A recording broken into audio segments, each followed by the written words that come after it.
ஊக்கப்படுத்துங்கள். வேறு பிரச்சனை அல்லது வியாதி இருந்தால் மருத்துவரை அணுகவும்.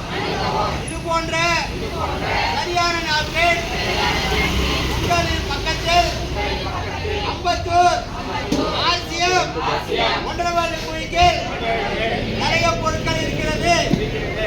இதை பயன்படுத்தி உங்கள் மகளுக்கும் உங்கள் மனைவிக்கும் எடுத்து சொல்லுங்கள், வாங்கிக் கொள்ளுங்கள். ஜெய் ஆர்சிஎம், ஜெய் கிஷோர்.